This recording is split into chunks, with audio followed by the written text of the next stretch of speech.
We ready? Yep. Okay.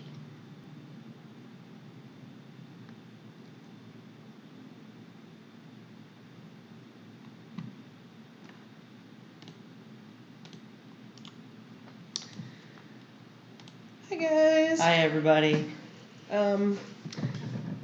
We have a brand new mic, so hopefully you won't have a hard time hearing us anymore.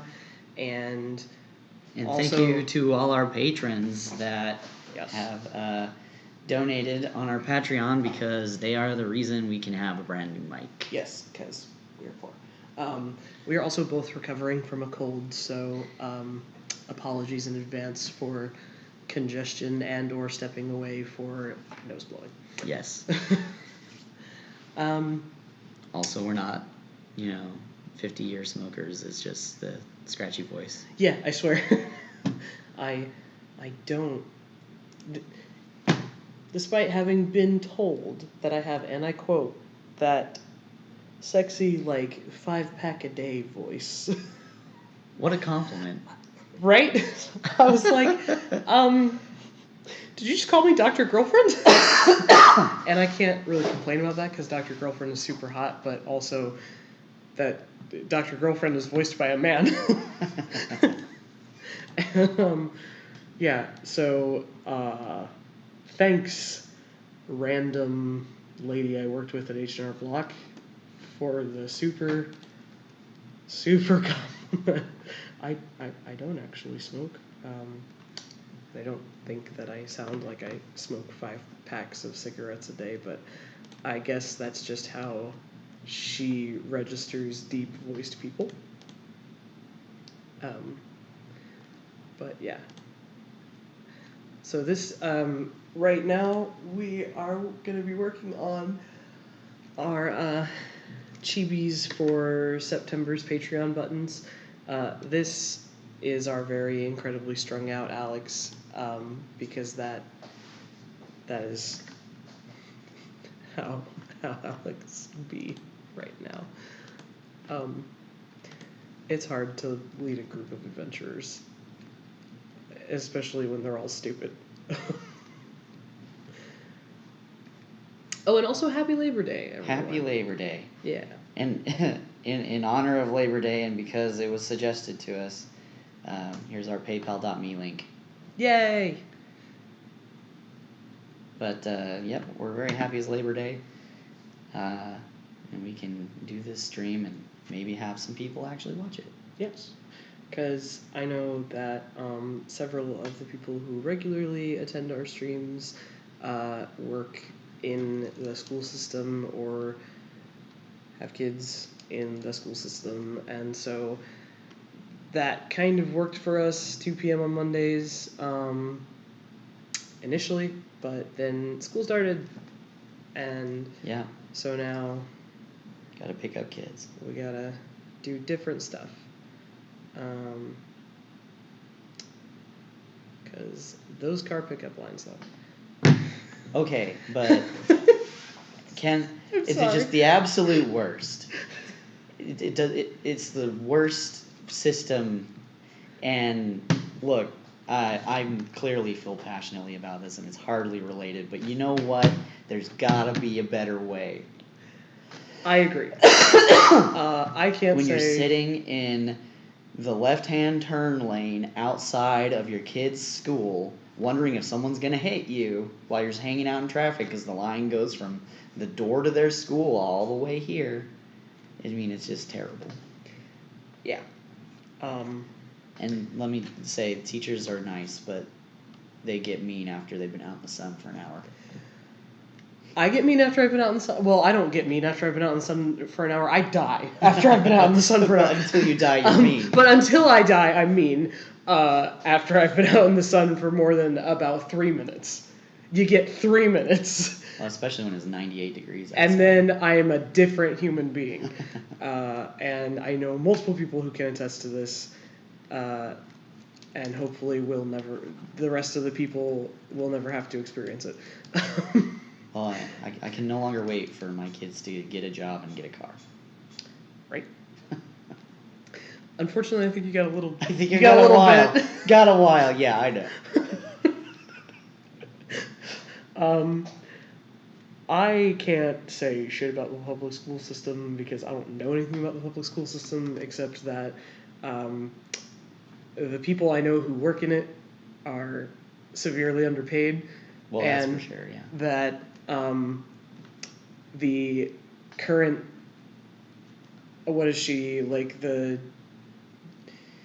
head of education for state, I don't know, whatever, the crazy lady that Trump hired who's never been a Right. teacher.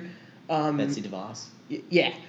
She apparently, her new plan is to slash funding from impoverished public schools and redirect it to private schools and charter schools.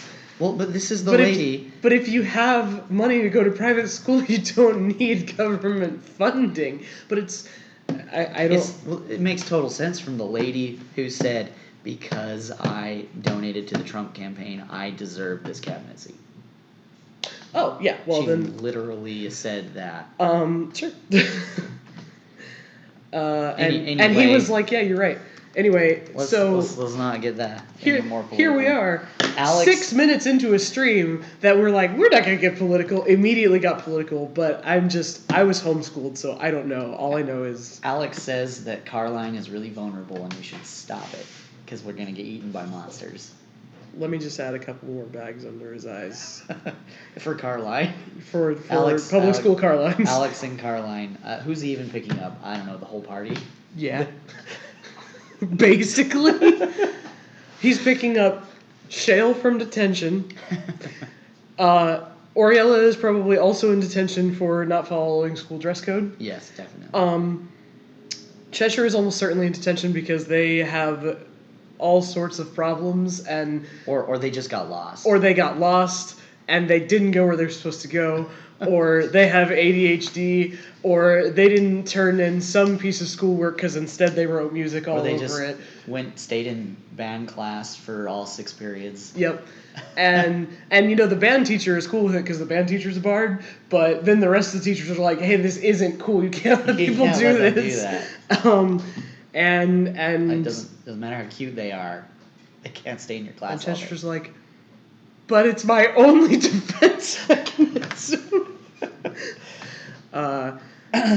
Yeah. So. And Alex just the vein pops on his forehead. And Lowen Lowen's in trouble for fighting. He ended a fight. Yep. That probably Shale started. Yeah, probably. And you know what? Actually, I feel like Eintai is probably very studious and the only one not in trouble, but is pissed off because she has been sitting in the car line waiting to be picked up because everyone else is in detention for 3 hours. Yeah. Eintai's like, can we just leave without them? Can we just leave them? Chester's like, please don't leave me, I'll die. They're really sad. They are just the saddest being. Except maybe Alex. Excuse me. Yeah.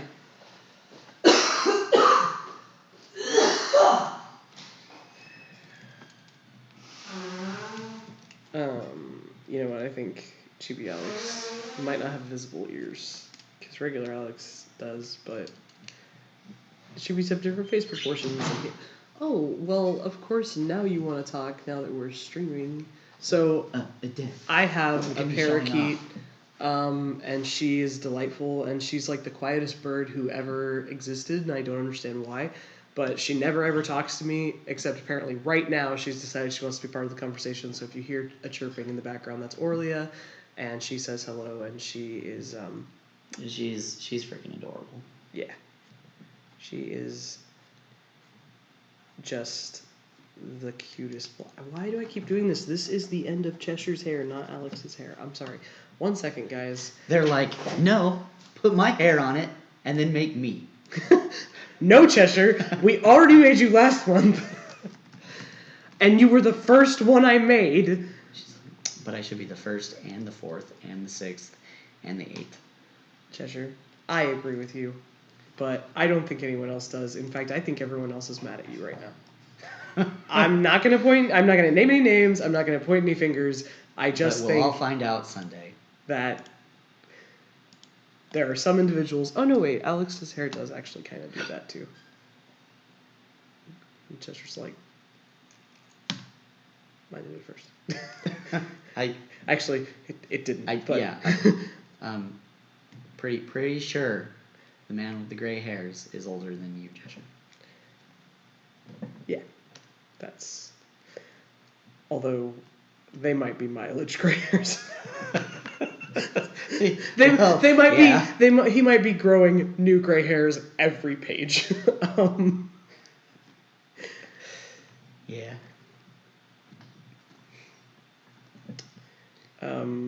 I am gonna go out on a limb and say that this chibi is the most dead inside thing I have ever drawn. And hopefully once his eyes are colored it won't be so bad. But we shall see. I don't know why I am just struggling so bad right now with this the sheer concept that is Alex's hair that I've drawn 100,000 times.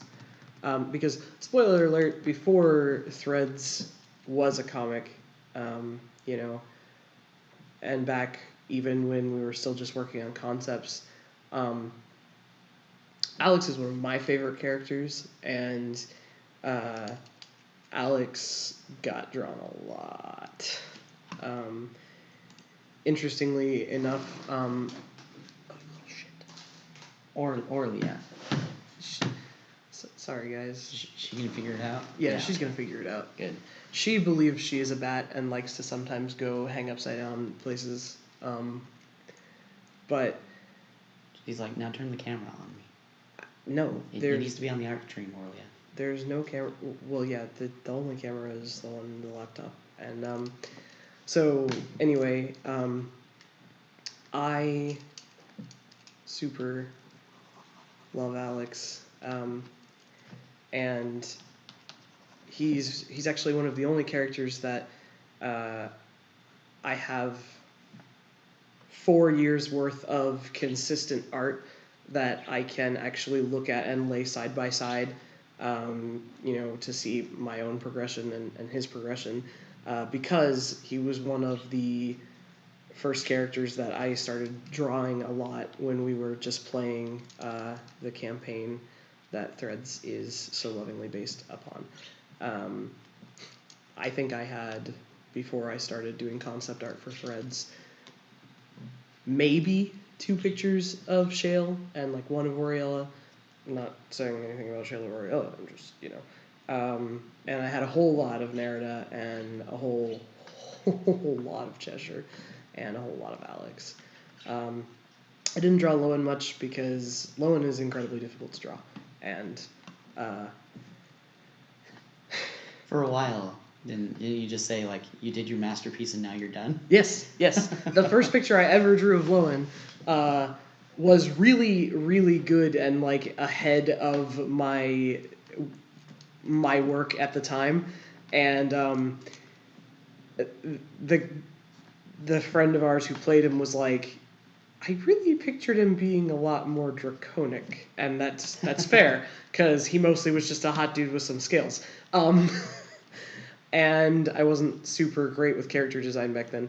But so then I made him more draconic looking, but it still was, it was just a lot better than like anything else I really did at the time, and it for some reason was a very different style of art than I usually did, and that's just how it came out.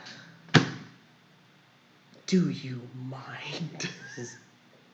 Yeah, I do. I want to talk. I swear to God. And so I kept trying to draw him again because, there are a lot of Lowen-centric important things that happen in the campaign. And every time I tried, I just failed miserably, and I couldn't replicate that. And so I told my friend, you know what, you got your picture of your character, you're never getting another one. And that is how it stayed for a while. Yeah, this is pretty close-ish, I guess.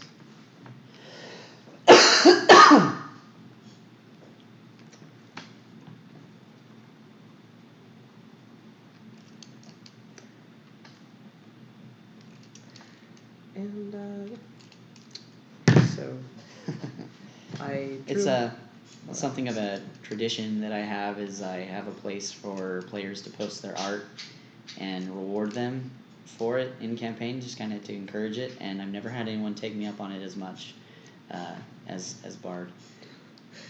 And I'm very glad. It really adds to things. Yes. I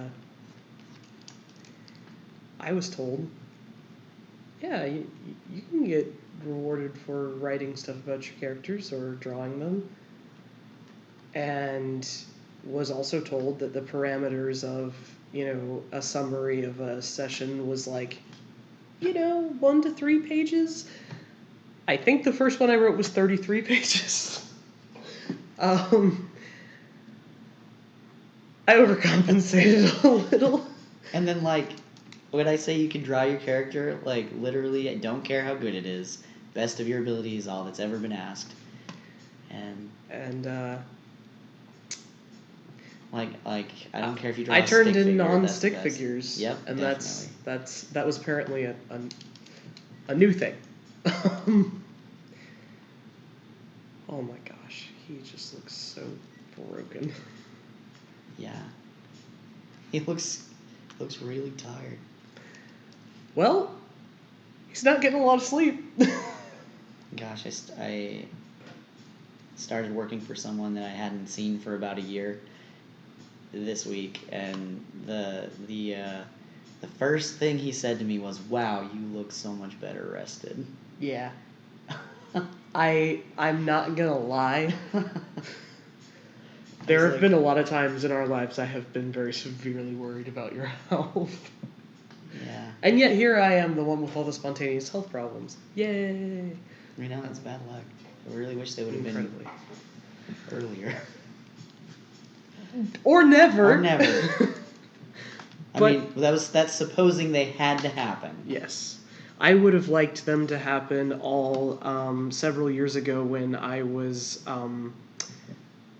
stuck in bed going through an existential crisis because I had an intestinal surgery caused by medical incompetence, and I was gonna be bedridden and having an existential crisis anyway. I would have much rather just had all the problems happen then, so I can get all the surgeries out of the way, and I can get all the weird back injuries out of the way, and then I could just be miserable for those few months, and then not have it keep happening. Yeah, but we're getting through it. And the really funny thing is, I keep seeing all these doctors who are like, but you're such a healthy person. And I'm like, yeah, that's why I'm here. Uh-huh. Because if I were grossly unhealthy and there were obvious reasons for this, guess what? Easier. I would just fix it. Yeah, I know. I straight up was basically accused of being a liar who was seeking pills by the ER nurse. Which is ridiculous, though, because you've never done it before. Never done it before. There's no record of it. Never had an outstanding painkiller prescription except for when I had a surgery on a nerve in my foot. Right. Which, by the way, didn't take all the painkillers and turned them into a pharmacy. She was just wanting to feel better than someone on her shift. Well, you know what? She felt better than I did. I promise. Right? It is ridiculous. I have a serious... But if anyone's ever thought, we're just saying all of these issues with Bard to make deadline or change the deadline or whatever. No, it's a weird, bizarre, random occurrence. And I promise you, I'm actually the queen of faking not being injured. She really is. I have to get after her a lot.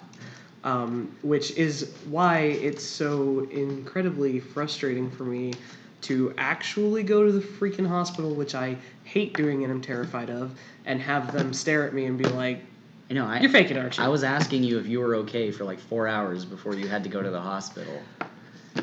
Yes, I am aware of this, and I thought I was.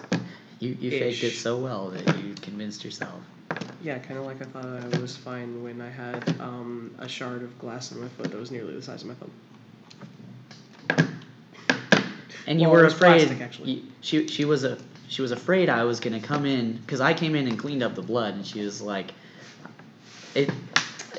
I know it's not enough blood for how bad, but it really hurt. And I was like, no, this is a lot of blood. This is so much blood. It's definitely enough to justify taking a day off and to be in so much pain. I was like, let me tell you guys, that was a lot of blood. It was a lot of blood. Yeah, I've never bled that much. I used a whole bottle of hydrogen peroxide to clean it up. And I used a whole second one later. Yep. And there's still a blood stain on the carpet. So it was a lot. It was a lot. And I had actually bled most of it onto a plate that I did the semi-minor surgery on myself. That made your combat medic dad go, oh, did you do a field dressing? And I was like, yeah. And he was like, oh, good job. Yeah. So I don't know that anyone thought that, but if anybody did, it's really just super bad luck, and we're really sorry. Yeah, I especially, because little known fact, I have a small problem with anxiety, and I often look at all these things that happen and go, oh, this is totally my fault somehow, and I feel super duper guilty every time something happens.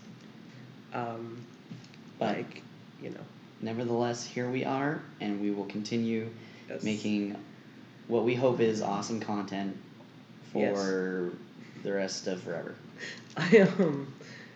I am working on the page that is going to come out on Sunday, and it's a very serious page. Okay, it is probably the most traumatizing thing I've ever drawn. But I don't know. The second most. Okay, second most with no spoilers, but second most traumatizing thing I've ever drawn. And I excuse me. Do you want like a... I'm covering my arm. I'm covering my mouth. Don't worry.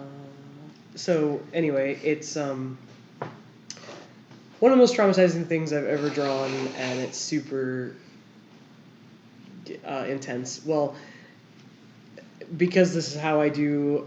Long story short is I did this little doodle of a really sad-looking Cheshire up in the corner of the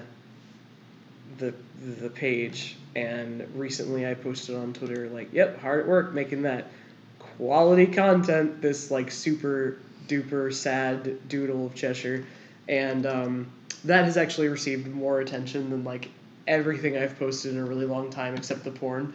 Well, they're really relatable content. They are. I think basically, I mean, I super relate to Cheshire on a lot of levels. Not just because they were my character. But yeah, so just, the funny thing is that Cheshire is the one that stands out the most obviously as like doesn't belong here, and yet Cheshire is like the only one that has a legitimately healthy response to all the things that they are told. Like, best case scenario, most of you don't die, because frankly Cheshire is 3.5 feet tall and doesn't have a lot of skills except for the one that just got them yelled at, and is pretty sure that they are among the people that's gonna die. And I would be too if I were Cheshire. And I'm sorry for all the zooming in and out. I know I apologize for this all the time, but it's just like I'm so used to doing it, and I try hard not to.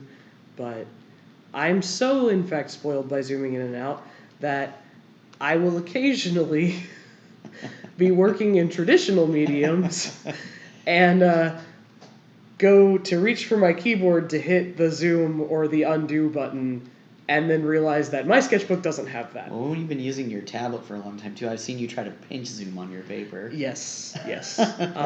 Because I also have a Galaxy Note tablet that I used to draw on a lot before my work got just too taxing for it, essentially.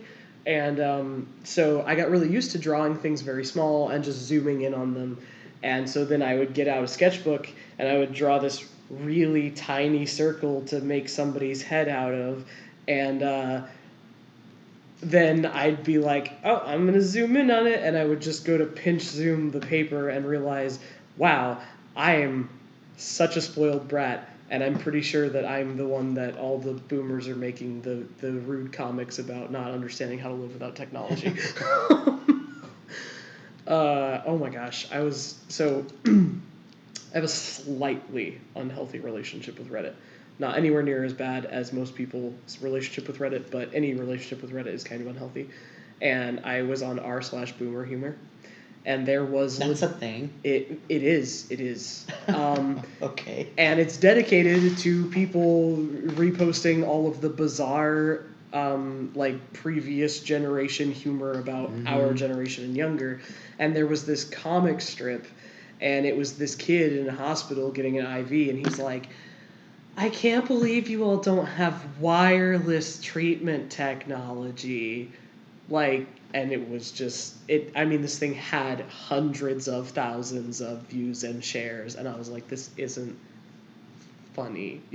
Whoever made this doesn't understand what wireless technology is and how it is relevant. Because when their grandkid goes, why don't you have wireless internet? That has nothing to do with hospital treatments. No. And everything to do with the fact that you have dial-up and you think that's acceptable, but hey, you can't buy groceries or do schoolwork without high-speed internet anymore. Pretty much. Sorry, that's just... Not to get political again, but the internet is a utility. Yeah. KK thanks, bye. Yeah. That's all there is to it. No. And Ajit Pai, you're a real jerk. Yep. I don't know if anyone is familiar with the super old, birth of the internet video of all the badgers and the mushroom and the snake. And if you know what it is, you know where I'm going with this. But somebody basically edited it to be like all the badger, and then the snake is just like a picture of Ajit Pai shaking across the screen. And that's wonderful. It's really delightful. That is wonderful. Yes, it's the most delightful. It is the most delight I've ever felt when seeing Ajit Pai's stupid fucking face. Yeah, I don't like that guy. And nobody who has a business or uses the internet or has a business that revolves around the internet or makes a webcomic or is a content creator should like that guy. And him and Ben Shapiro can go jump off a bridge. And that's all I gotta say.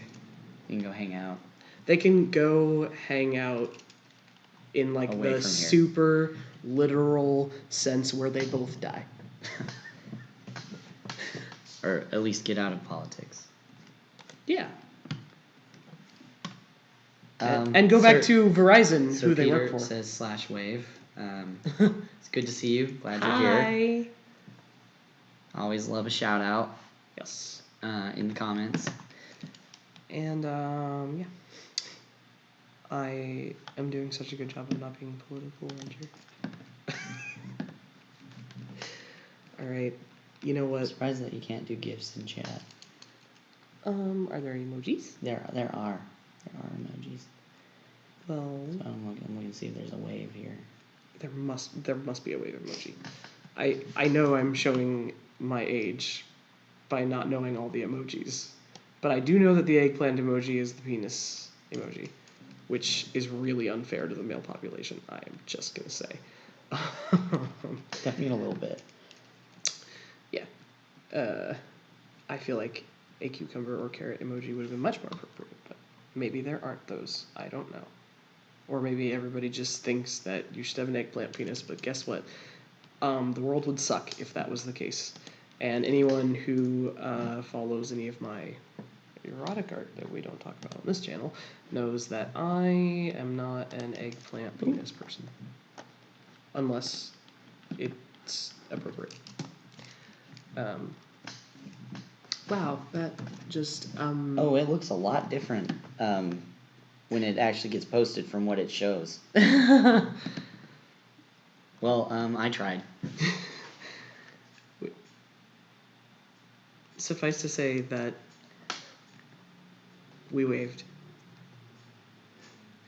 In fact, had we any more energy, we might even... And even a third person, we might even do the wave. But...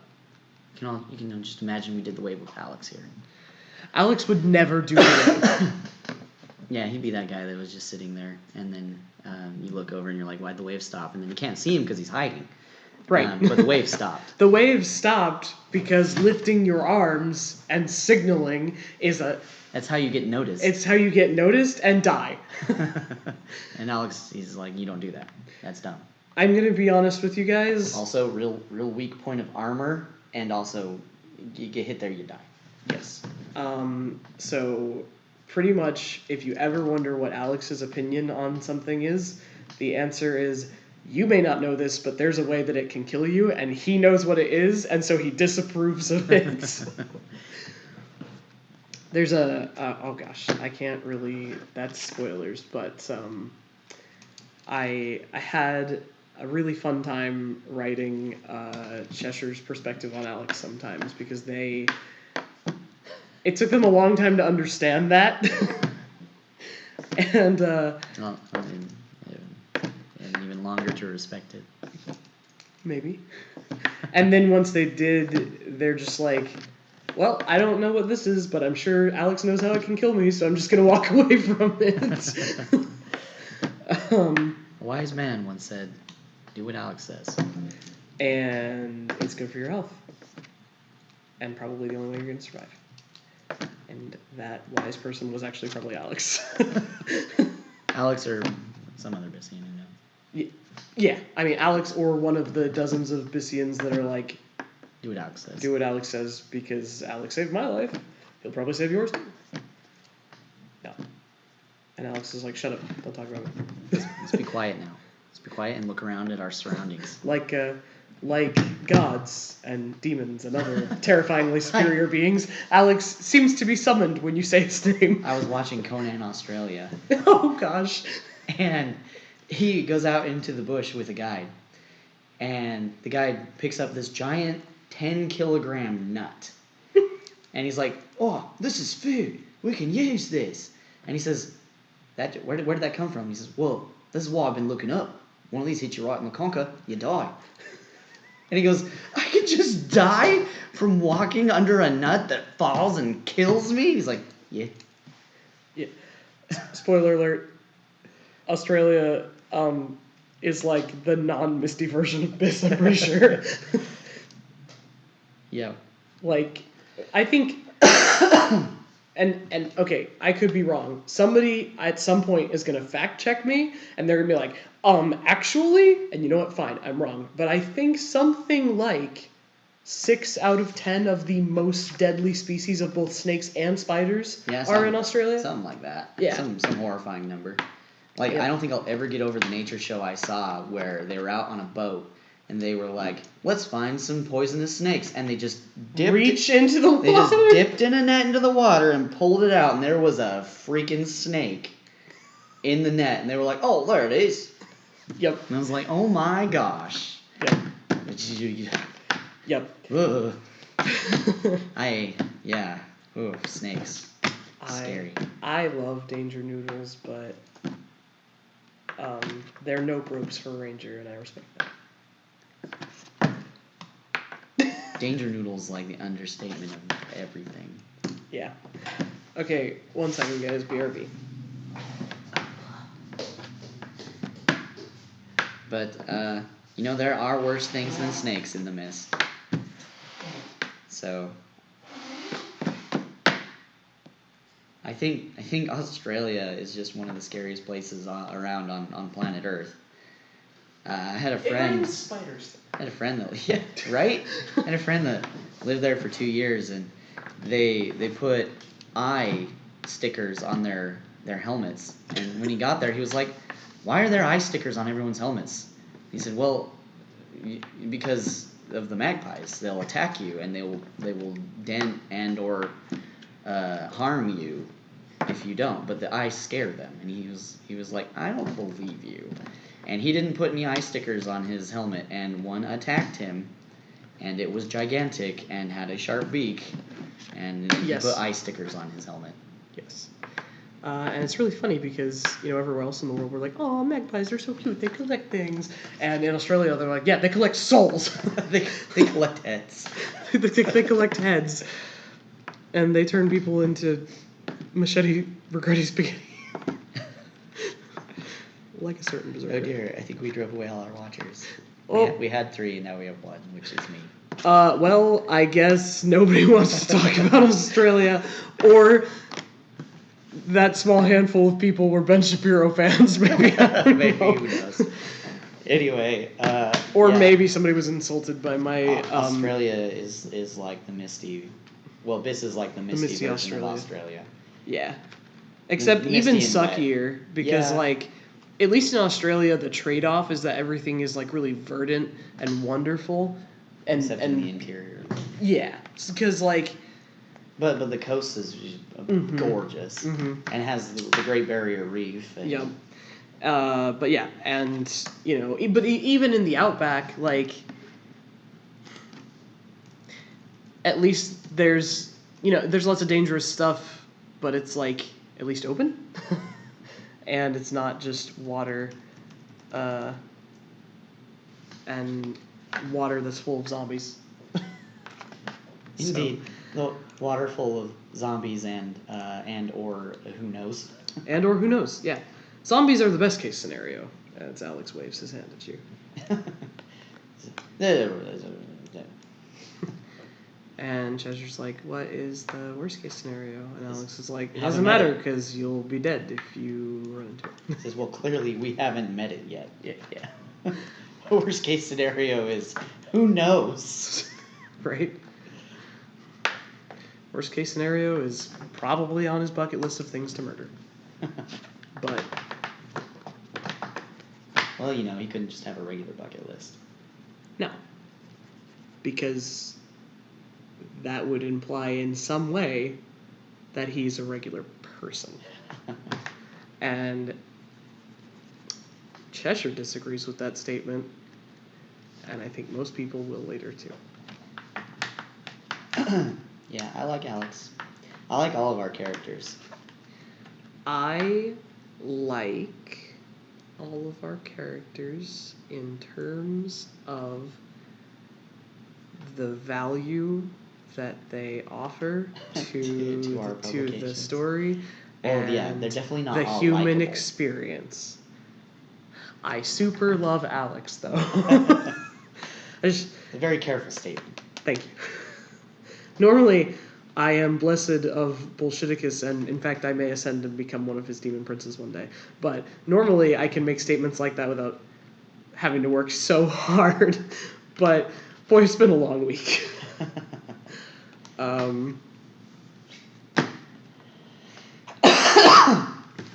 The truth of the matter is, our characters are very human. I mean, they're not all humans, but they very much emulate just life experience. And you know what? Not everybody is a great part of life experience. Oh, that's definitely true. And you can be a good person and I am sorry for the a contrast good part of someone's life experience, Yes. Oh God, I am so sorry. Wow, that's Alex is offended. He's like, I look undead. Yeah, I know. I'm sorry. I'm fixing it, Alex. I promise. His skin is so pale, I can't see it against the pale background. So,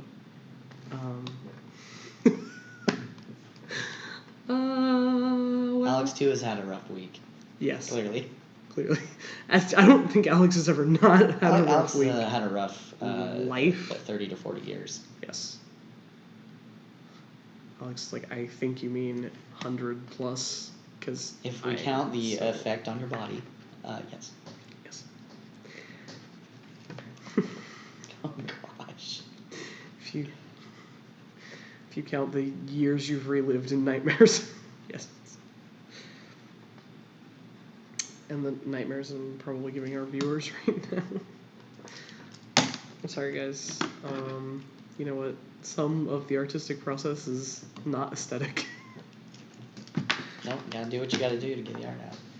So, what do you do to make to chibify somebody? Well, that kind of depends. There are a lot of chibis, and it's approached a point where chibis are almost their own subset For art sure. form within anime and manga or manga, however you want to say it. I will not say which way I say it. Clearly, it's becoming its own art form because you can apply it to almost anything. It doesn't have to only be yes. Anime. And manga, and the thing is, like,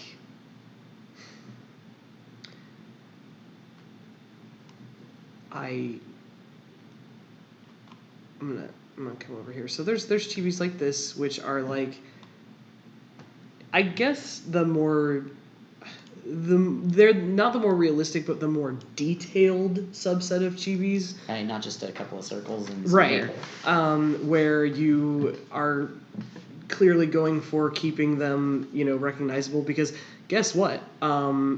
If I truly chibified Alex in a way that like most people would do it, he wouldn't look anything like himself, because he'd be cute and wouldn't look strung out and like his life was about to end at any given moment. But Cheshire especially is a great example of how easy it is to. I'm gonna just come over here and do this. So Cheshire already is super round faced, which is actually kind of why Cheshire was it was not difficult to chibify, but was difficult to make look good or match the others. Because generally, when you're making a chibi, the first thing you do is you squat all the features of a person. So let's say their face is normally like this, right? You're gonna just make it like way smaller and way more round. And when you do that with Cheshire, they become a football. Right. Especially because Cheshire has these big old sad ears. But there are chibis that maintain a lot of detail. A lot of mobile games use an art style that is basically super chibi, but weirdly, insanely high detailed. And then there are chibis like this that is so cute.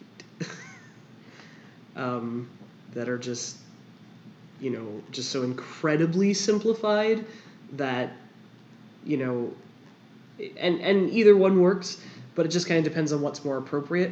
So I don't want to send out pins to our patrons that look like this. Right. But this gets the point across. Yeah, you can slap an expression on a super simplified chibi and it really can drive a point home. Yes, like if you, for instance, okay, we have this happy Cheshire, which I don't think is an expression that anyone's seen yet. What? But then you can just be like.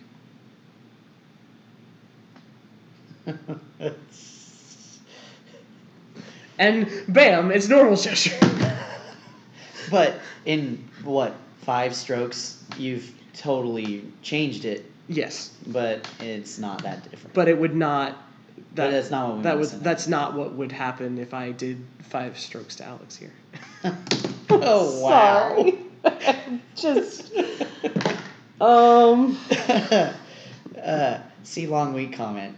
But yeah, we decided to do chibis like this because they can better personify each person in a chibi. Yes.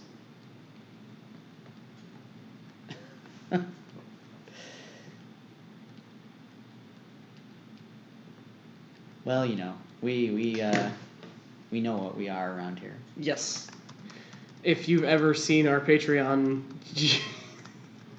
there's something for everyone there. There is. And anyway, yeah. So I don't want to send out this to our patrons because even though it's kind of adorable, it doesn't feel like I'm giving them their money's worth. And it also, when you do something like that, basically I would just take this over here and would just crop different hair and ears onto it. Right. And that would just be what they are.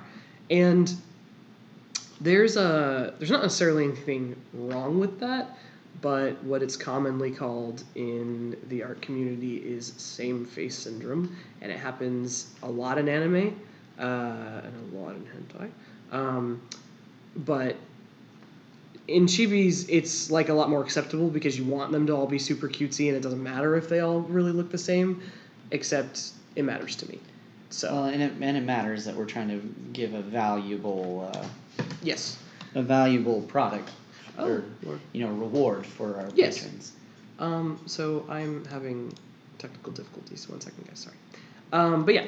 So I choose to do these more detailed ones that are almost more like just highly stylized versions of the characters, which is an interesting way to put it because my art style is already highly stylized, I guess, but because I think that they look a little bit better and offer a little more insight, because that's the other thing is that, when you chibify someone, it says a lot about them. It does. If you look at this Alex, this says a lot about him, that this is the cute version of him. And if you look felt cute, might go adventuring later. Right? Felt cute, probably gonna die. And one of the reasons, so if anyone watching this has seen or received Patreon buttons, one of the reasons that I chose to do that super duper happy Cheshire is because they are basically never happy. And they won't be happy. I mean, I have finally now, more than 2 months into the comic, drawn a smile on Cheshire's face, and it existed for one panel, and it's going to go away really fast. But they're so cute when they're happy, and people don't get to see it very often, and you also don't really get to see how colorful Cheshire can be, which is interesting because Cheshire is a bard, and they're like, the infamously colorful, right?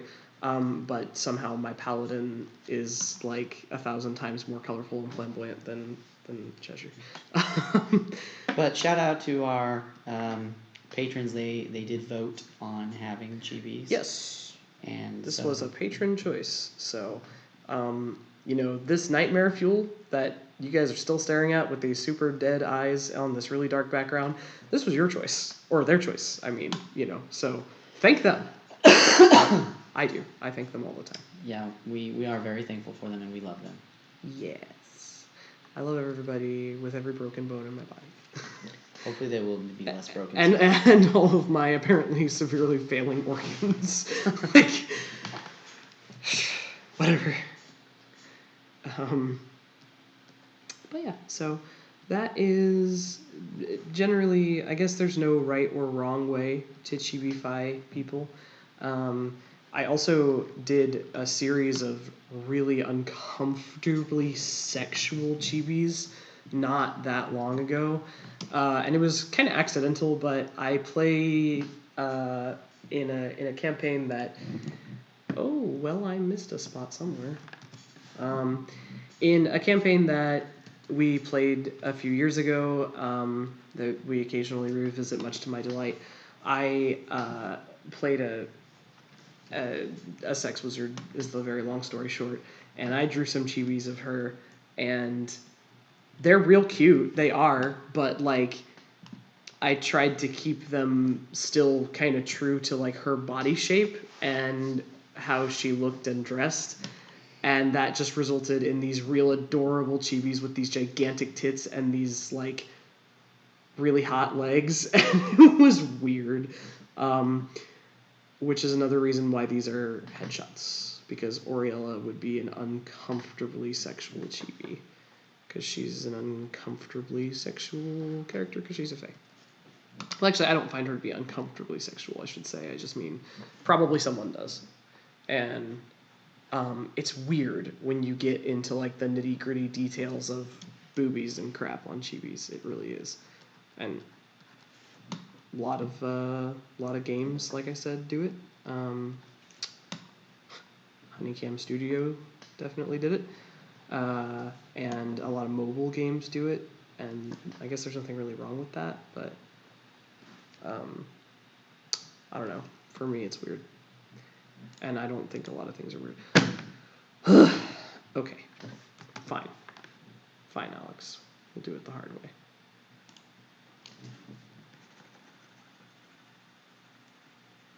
See, I was going to outline this and then just paint bucket it, cheat a little bit, but no. Somewhere there is a missed line that's not connecting, and it's so dark and they're so hard to see, so you know what? We're gonna color it the good old-fashioned manual way.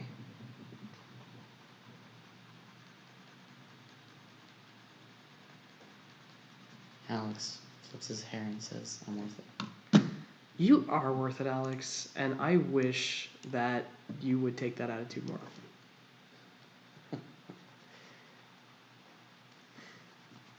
I was going to make another comment, but I can't because it's both a spoiler and grossly inappropriate. So your favorite things. Yes, my two favorite things. Yeah, I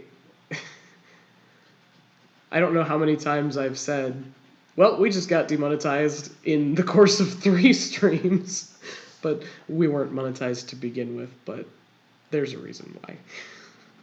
And the funny thing is that these are the safe for work streams.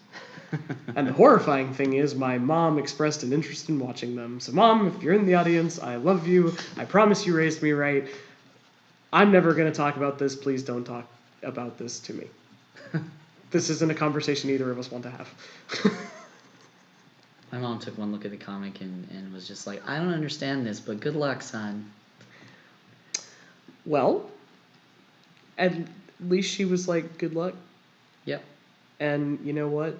I love her very much, but she Yes. doesn't understand. She's never understood any of my fantasy interests.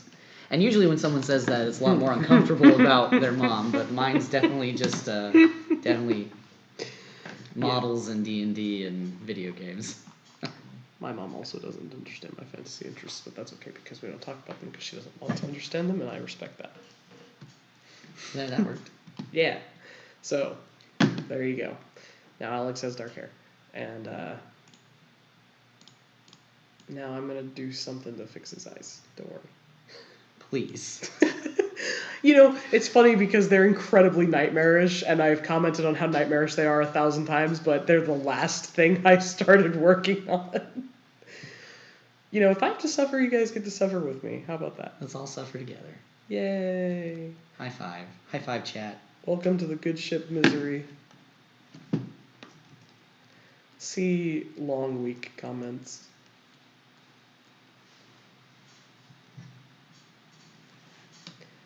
Alright, that's better already.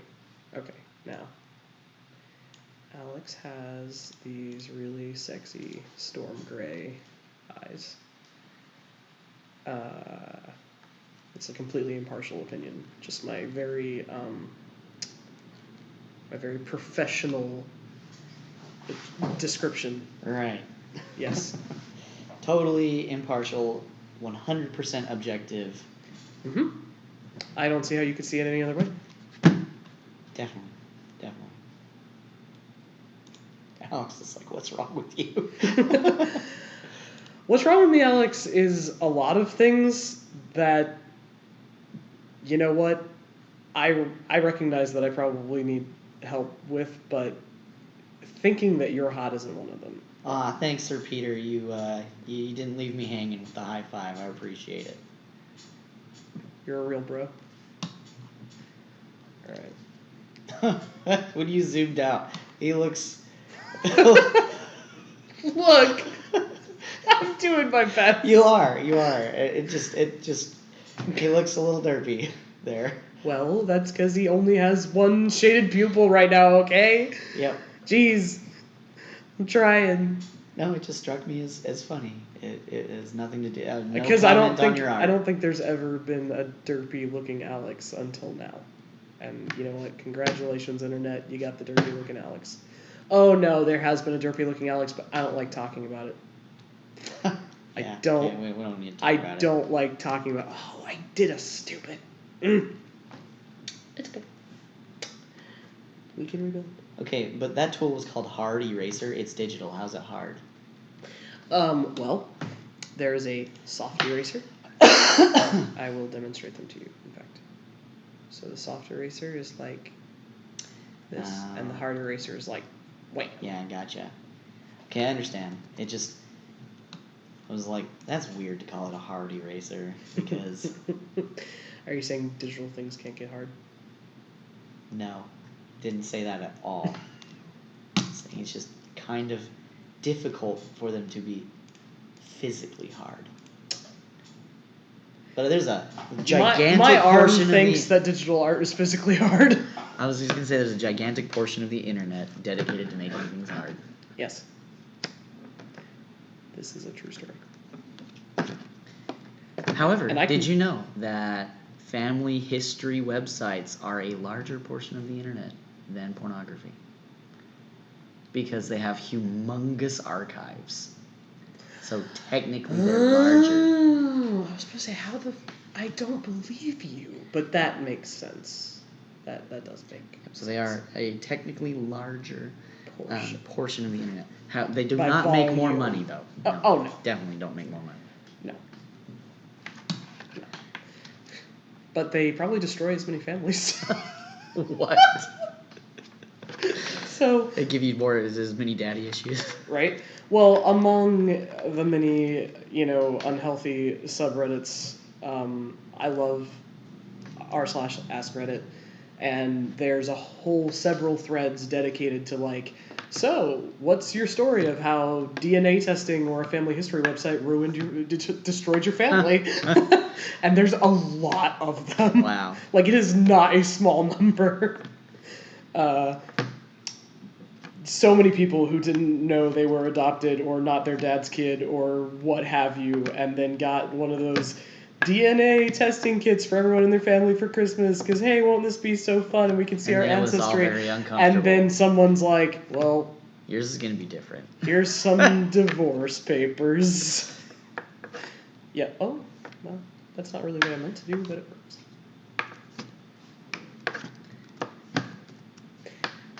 Yeah, so, I just was following the train of thought of people being all like, oh, porn destroys marriages. And I'm like, well, so do family history sites. Apparently, yeah. My mom loves family history stuff.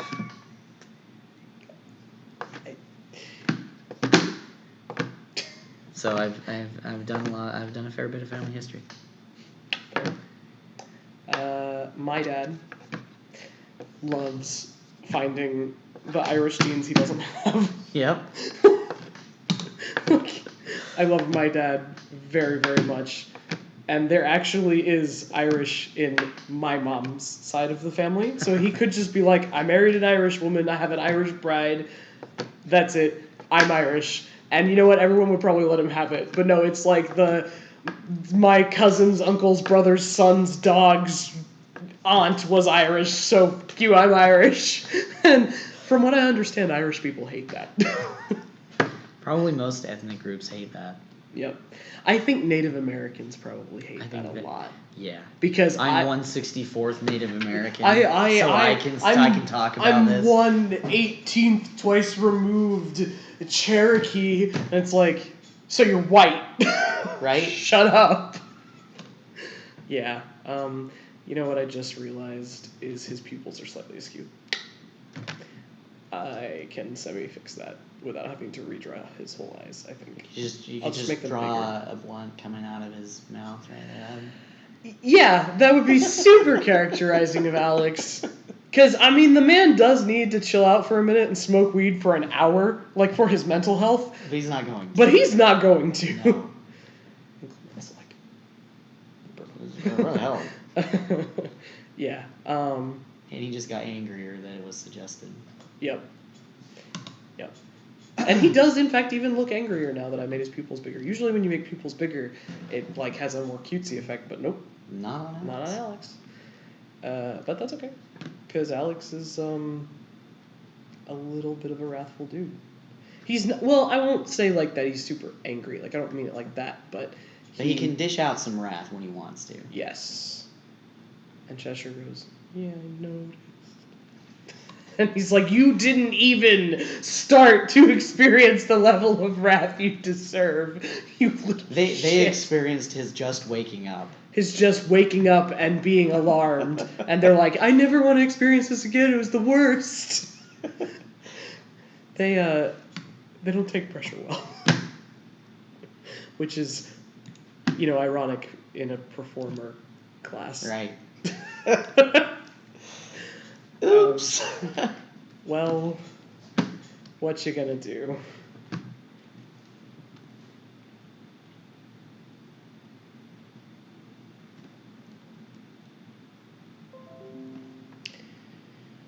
And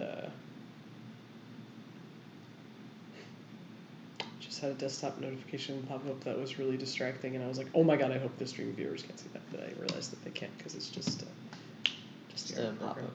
Yeah. So, how do you shade eyes for these guys? Oh goodness! So I actually shade eyes for these guys basically how I shade eyes for everyone. It's just like they're a lot larger, and so there's a somewhat weird story behind how I learned to color eyes. And it's the only part of my art that hasn't substantially changed. Like, I mean, it's changed here and there a little, and I've gotten better, but it hasn't substantially changed since I was like, I want to say 14.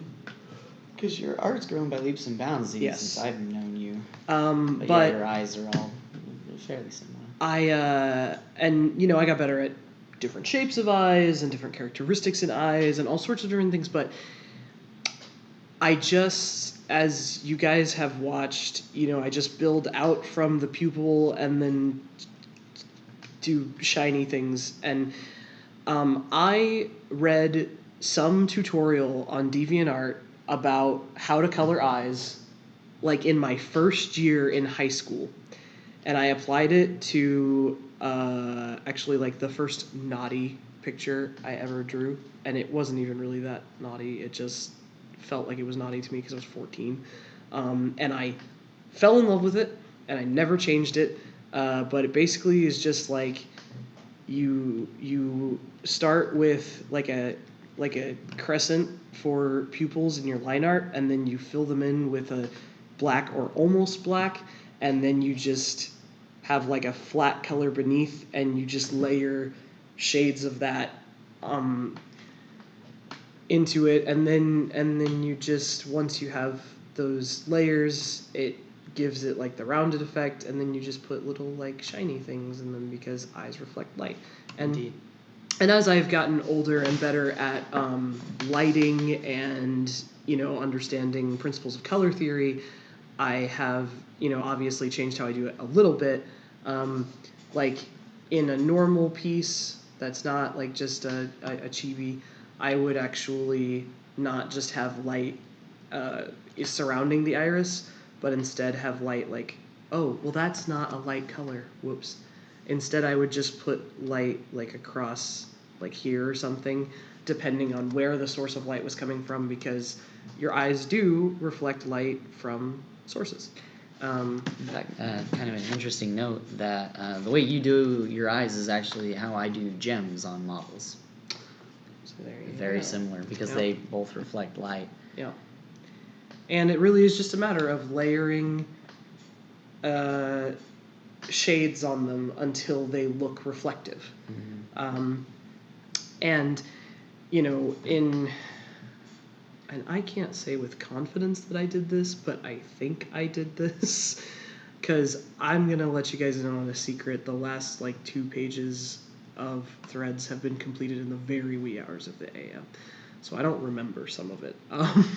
But I'm pretty sure that light in people's eyes in those particular pages has been ever so slightly yellow and always from the direction of the fire, because these pages have been the first time that we've actually had a distinct central point of light, because this is such a dark, misty, dreary, kind of shit place. It's been very interesting because I'm used to working in incredibly dramatic shadows and contrast, and I just colored Alex's ear the same color as his hair, and this doesn't really have that. Like, there is always kind of a central lighting going on because there is always a little light. It's how we see, but the shadows are all very soft, and the light kind of comes from wherever, because it's all reflective. It's all refracted all over the place. And so it's been a very different experience than I am accustomed to, and there's not anything wrong with that. In fact, it's a good thing. But if anyone ever looks at the art that's on my Twitter, that's full color art, especially of my most recent art of my paladin. He is a very colorful individual. You will undoubtedly notice that stylistically it just seems very different than what we do for threads, and that's because it just is. I can draw dramatic sunlight streaming through a window and reflecting off of somebody's thighs if I want to, when there's a sun.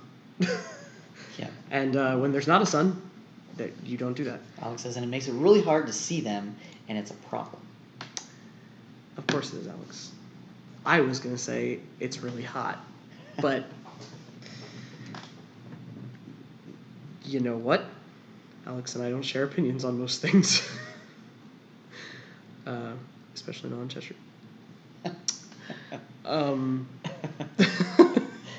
Well, you're not wrong.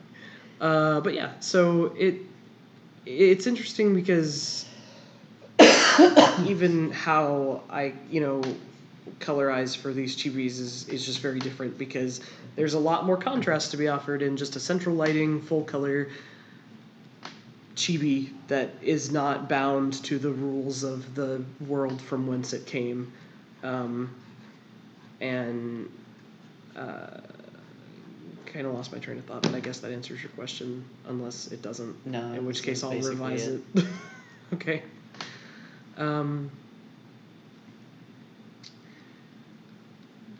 But yeah, so I learned an interesting fact not that long ago.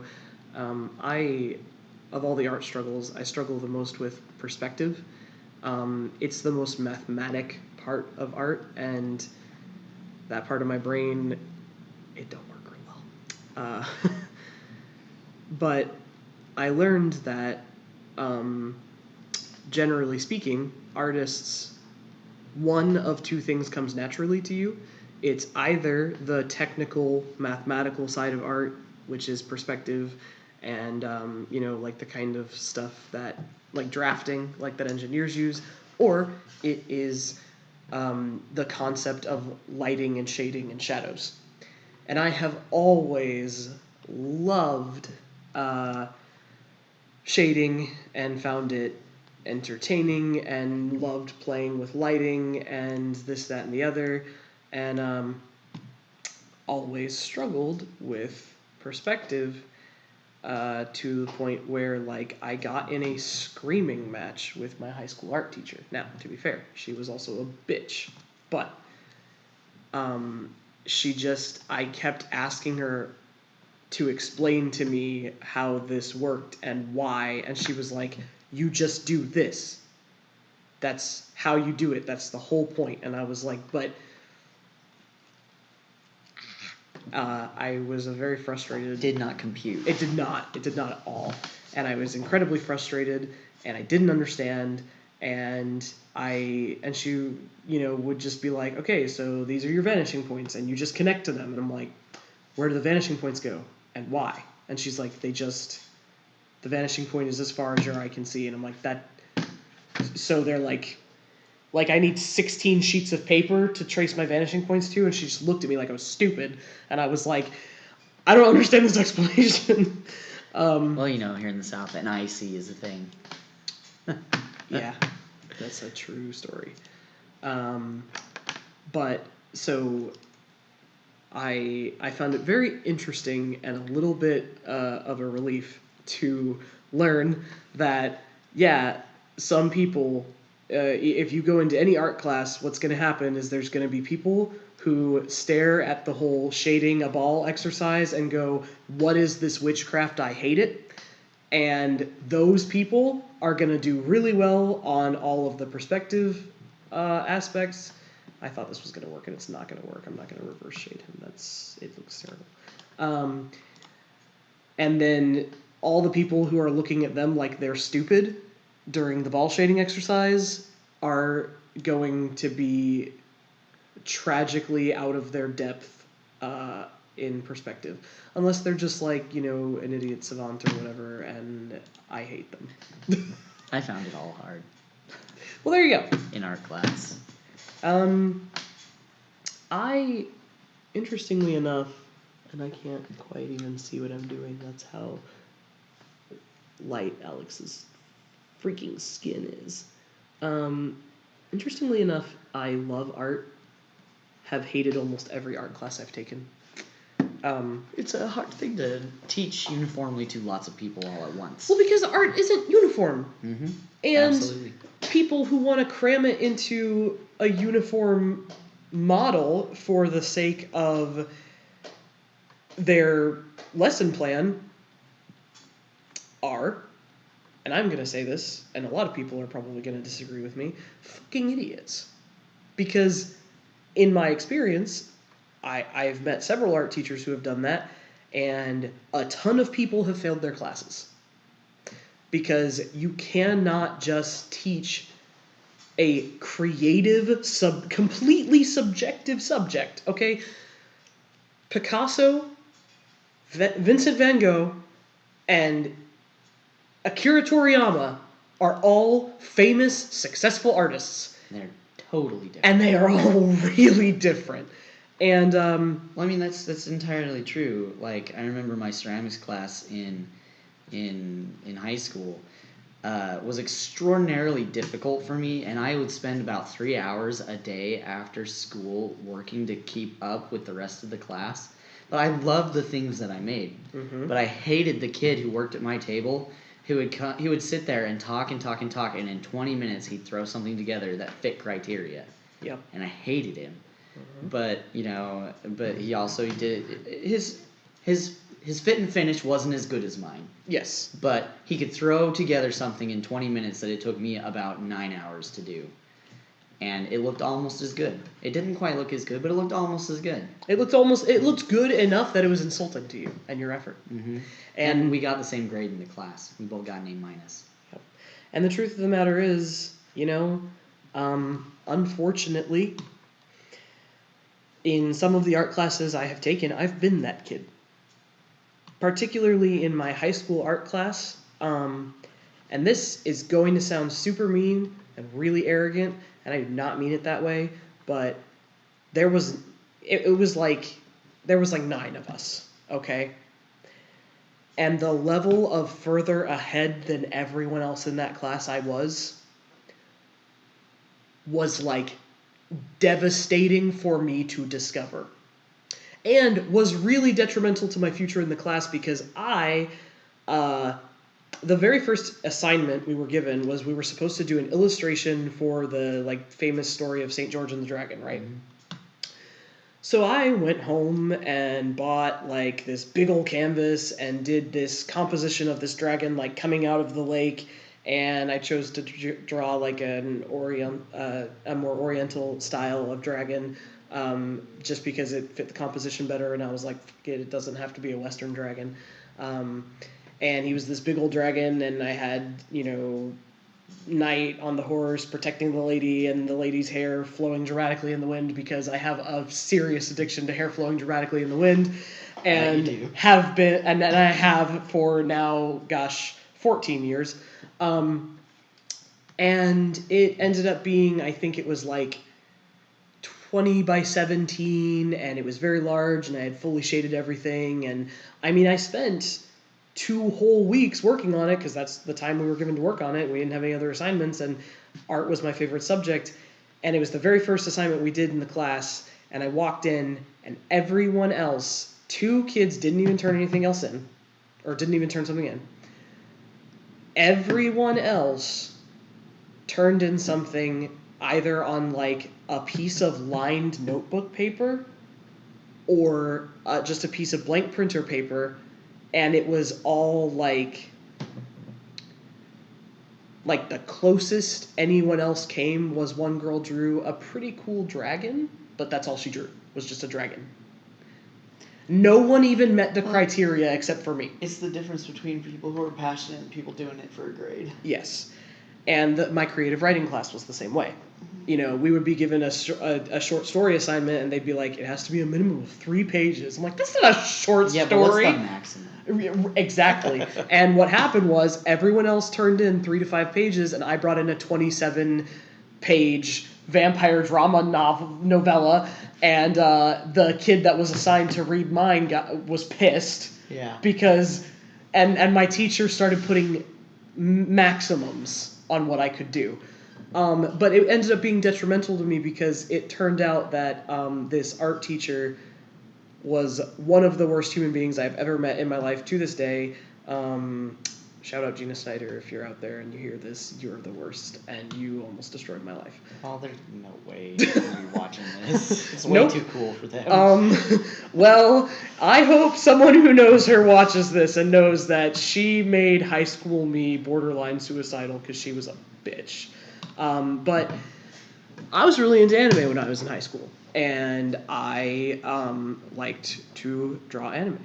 And she would come by while I was working at my desk before class and just say something hypercritical and mean about what I was doing. And I never really understood why. And just felt really picked on.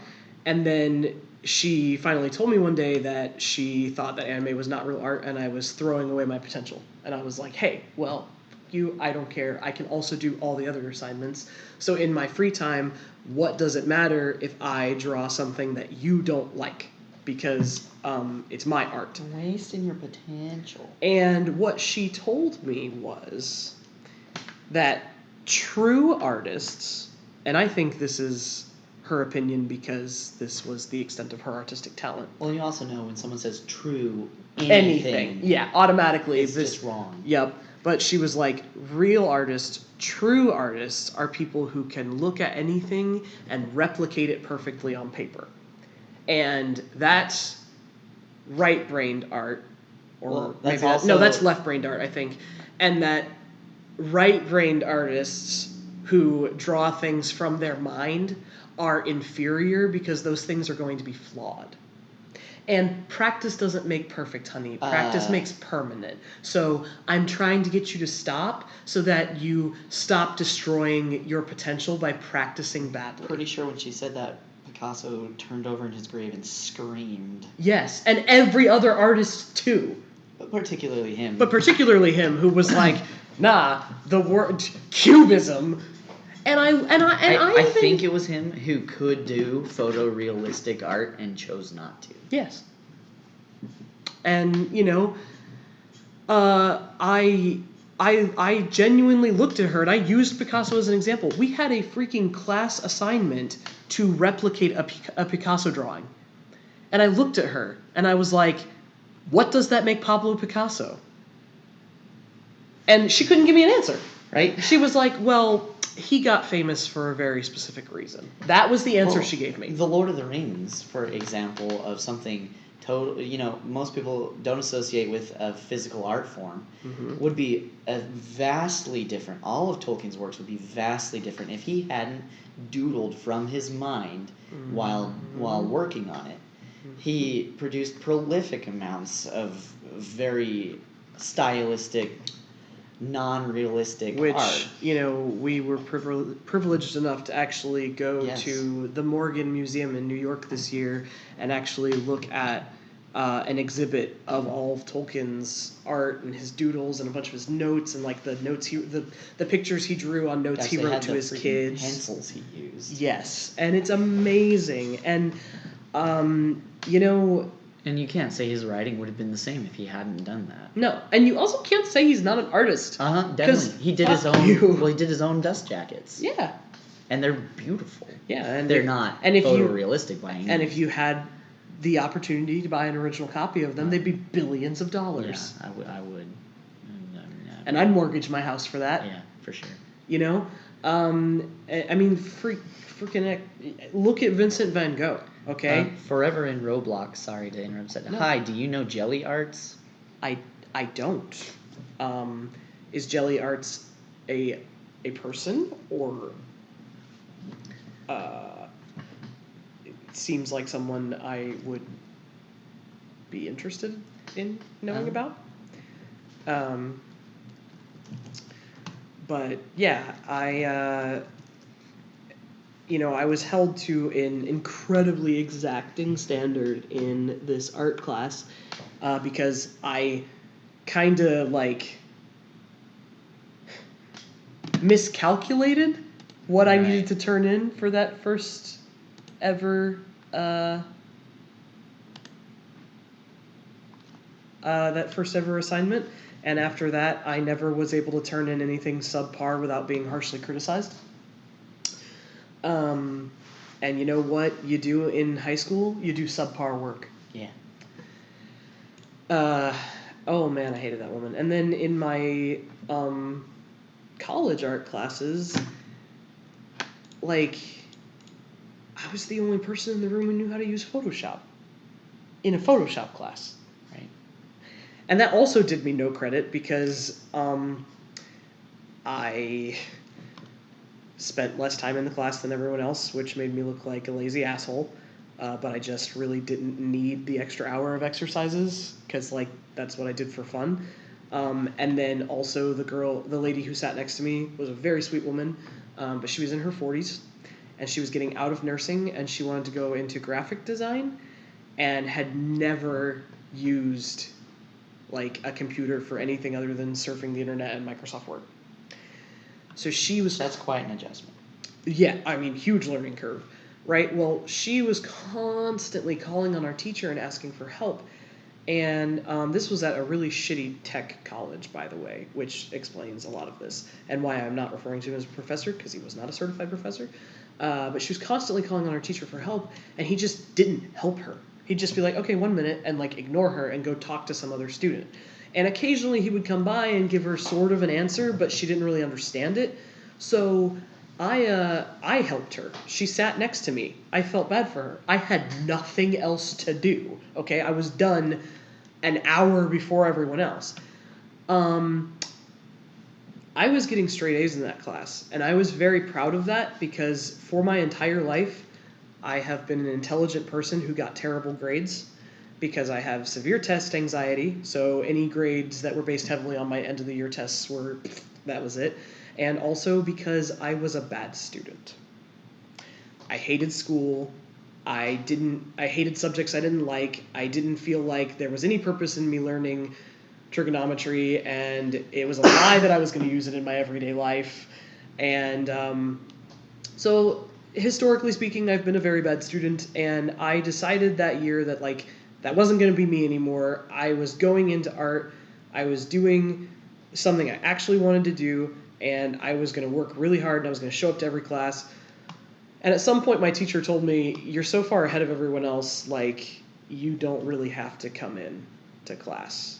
And so then I started missing classes here and there, but I still was keeping up with the work. And I was getting straight A's, and I did all the extra credit assignments, even though I didn't have to because I had straight A's.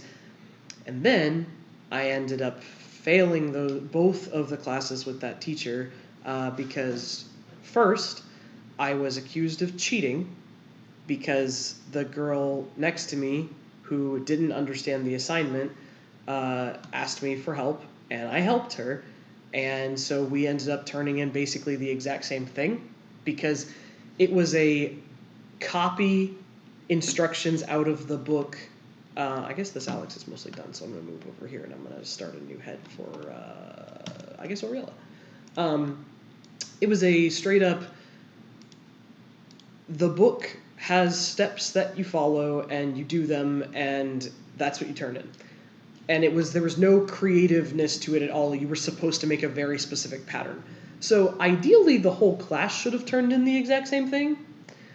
But what happened was, and why I got accused of cheating, is that he saw us working on it together. Because I was done with mine, and I was like leaning over and going, okay, this means you do this. This means you do this. But it's because she was working her ass off and didn't understand and kept asking him questions, and he wouldn't answer and was just like, it's in the book, and would just kind of wave his hand at her. And so when we turned in that assignment and I went to check my grades, I had a big fat 0 on that assignment and every sub-assignment connected to it. And I came in and he gave me this big long lecture about how I have like an academic strike against me now, and I've been, proven that I was cheating and this, that, and the other. And I probably could have had that appealed, but I was an angry person who didn't deal with my anger very well yet. And instead of reasoning with him and saying she needed help, what else was I supposed to do? I maybe said that he was fat and stupid and didn't do his job, and that's why we turned in the same assignment. Yeah, that went over really well. It didn't. And then, coincidentally, at the end of the year, their final projects that like you were required to participate in, it didn't matter what your grade was. If you didn't turn something in for this, you failed, period, which was a really broken system, was a judged competition for a physical piece of artwork. And you had to turn it in and be present on the day that the judge, who wasn't from the tech school, came in to judge things. My house burned down the day before that. Yep. And I was present, but guess what wasn't there? My final art project for both of those classes. And guess who had no pity for me because I called him a fat, incompetent piece of shit who didn't do his job. Yep. So, you know what? It was a little bit my fault. That's fine. I accept that. You. Yeah, that's why you don't say things like that, and I recognize that now that I'm older and more mature. But I was really angry because I was doing my best to be a good student, which I had never done before in my whole feckin' life, and I was working a full-time job, and those classes meant a lot to me, and I was successful, and then I just suddenly wasn't, and I went from having straight A's to having a B, and being accused of cheating for helping a fellow student, and I reacted wrongly. But, so yeah, lots of generally bad experience with art classes, and don't feel like I learned much from any of them. I think the most I ever learned was in my high school art class, because I hated my teacher so much that everything she told me to do, I did the opposite. And so I found a way to work around the traditional way to do something. And I learned a lot because I had to buy books to learn what she was teaching a different way. Good old spite. It's been a powerful motivator in my life. Orlia says, and then I'm the bird for you. Yes. Orlia is a spiteful little shit, and I love her, and she's pretty sweet. But like she is hand tame and has been hand raised since like the day she was born, and she is gorgeous and cute and adorable, and should want to sit with me but doesn't, and instead only wants to sit next to this model box with Saint Celestine on it. And she lives basically at work with me, and one weekend I took her home, and we came back to work after an extended weekend because I had been in the hospital. And the first thing she did was jump off my shoulder, fly straight to this model box with Saint Celestine on it, and just start loudly screeching in Saint Celestine's direction. And I was like, Saint Celestine, can you believe what's happened to me this weekend? I'm pretty sure I'm being told on right now. That's what's happening. And well, for anyone who is interested and doesn't know, Saint Celestine is a character in Warhammer 40k, but she has wings, and they are very shiny on the box, and I think that's why she likes it, is that it's got shiny wings on it. But Sir Peter says spite is a hell motivator. Yep, it sure is. It sure is. It's not necessarily always a good motivator, but it gets things done. But it's very powerful. It doesn't powerful. always get good things done, but it gets things done. It does. It does. Spite is the reason I've achieved a lot of things in my life. I recognize now that I'm older that I probably could have achieved them in a much easier way if I weren't a spiteful little shit. But, too late. Live and learn. Cross those bridges when you come to them, or burn them in my case when you come to them. And yeah, so spite. You can achieve a lot through spite. Usually you can achieve it easier through cooperation and understanding. But that's not what I'm here to preach. Anyway. Alex is like, no, stop it. Fuck you, high school cooperation and communication. Those are both very difficult for me. Very quiet communication. And Cheshire looks at him and puts down the accordion. Raises it, hopefully. He shakes his head. They put it down and look sadly at the ground and go back to their previous expression of, I'm scared of everything now. Poor Cheshire. They were like, but it helps. It's music. It's music. Good. It makes everyone feel better and watch because you're nervous and, And everyone looks at Cheshire and is like, we weren't nervous. But I was. Oh, I see. Now you finally want the food I offered you 3 hours ago, you piece of garbage. Sorry. Speaking of spiteful little shits, I decided that since Orlia only wants to hang out with Saint Celestine and not me, I would move her food dish to the shelf where Saint Celestine sits. And because I put her food dish next to Saint Celestine, she now is not sitting by the Saint Celestine box and just keeps staring over her shoulder at me accusingly. She's like, we had a good thing and you ruined it. But now, she's hungry. And now it's acceptable. I think the toy might have been what... Yeah, I think the toy is what really put her off the deep end, is that I defiled Saint Celestine by putting a colorful rope toy next to her. I mean, that's not how I defiled Saint Celestine. It's not how I would defile Saint Celestine either, and Slanesh would be pleased with my preferred form of defiling, but you know who wouldn't be? My precious, precious Burb. No, she loves Saint Celestine. She does.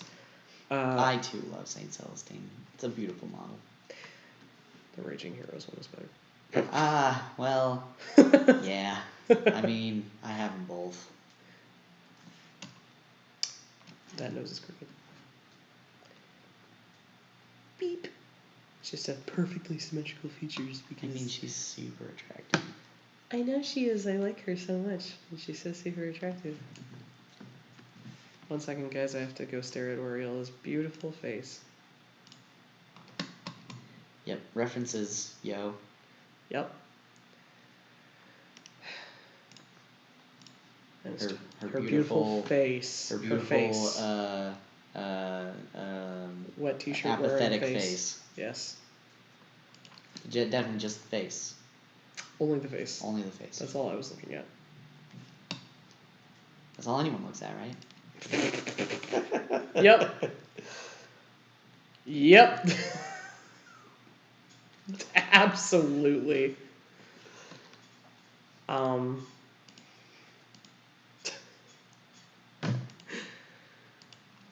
gosh. I can't. There's just no words I can say right now that won't get me in trouble with at least 3 different, very large groups of people. So I'm just not gonna say anything else. But yep, our elven and fae friends are very symmetrical, shall we say? Shale. Well, and the funny thing is Shale. Well, they actually both have asymmetrical designs somewhat in like their hair because asymmetry is actually more visually attractive than symmetry is. Except in faces. Except in faces, yeah. Shale, though, even though her face actually is perfectly symmetrical, never looks like it because she's always got like at least one crazy eye and like and this a lopsided grin and like she's nuts. Because she's nuts, yeah. And it's really funny because she actually, if she just looked really calm and serene, like you expect an elf to look, she would be. I mean, she's already very attractive, but she'd be an incredibly visually attractive character. But she never does. She always is like got her head tilted to the side and like this crooked smile and murder in her eyes. And staring at you sideways. Yep. And you know what? She's a barbarian. That's its own how they kind of do. Attractive. It is. It is. Shale has crazy eyes. They're hot crazy eyes, but they are definitely crazy eyes. And Yoshi, big cray cray. She is. A little bit. Is that good, Orlean? Yeah. I mean, it's seeds, so I'm pretty into it. Now I'm gonna go scuff my beak against all of the shelves, because that's how she do. My shelves. Oh yeah, totally. Totally your shelves. I'm not in tons of credit card debt for those shelves. Don't fucking worry about it. She's like, I won't. I know you won't. I'll poop on the floor over it. Well, you know, I prefer it when the bird poops on the floor to when my 90-pound German Shepherd poops on the floor. Well, yeah, that's for sure. One of these is not an active detriment to my health. And a lot easier to clean up than the other. Orly is just infinitely easier to clean up for than any other animal in any of our houses. Yep.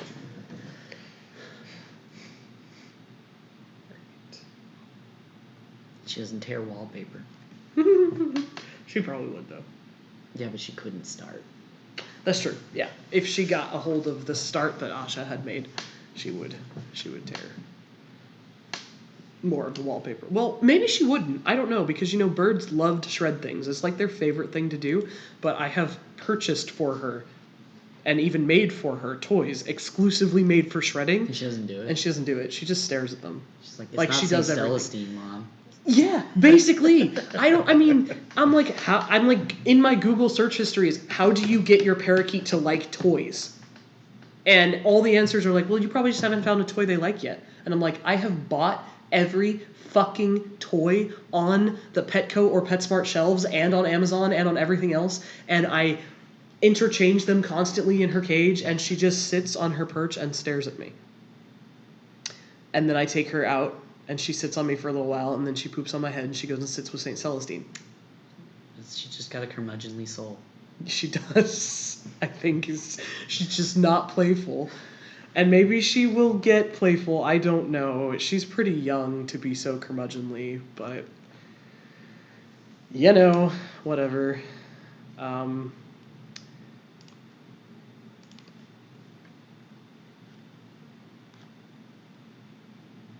I love her anyway because she's adorable. And she's so cute and pretty, and she occasionally does talk to me, and I like get super happy and talk back to her and encourage her, and I play music that she likes, and even if it's not what I want to listen to, I play the music that she likes. And she's like, that's nice. Fuck you, bitch. You're not St. Celestine. We can't all be St. Celestine, Orlia. And she's like, I know, so fuck off and let me talk to her. She's like, I'm perfectly capable of recognizing that you are not her.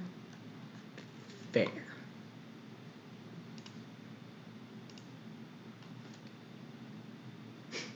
What? That face reminds me of the sound that Minecraft villagers make. Yeah, that's 100% accurate. I don't think she'll make a baby if you give her 12 carrots, though. I'm sorry, what? You can make villagers in Minecraft make a baby villager if you give them 12 carrots. I did not know this. And if there's a free bed, then they get hearts above their heads and they'll go make a baby. And the baby You will grow can up in breed 3 them Minecraft like you days. can the It's slightly more intensive and requires a bed. But yes.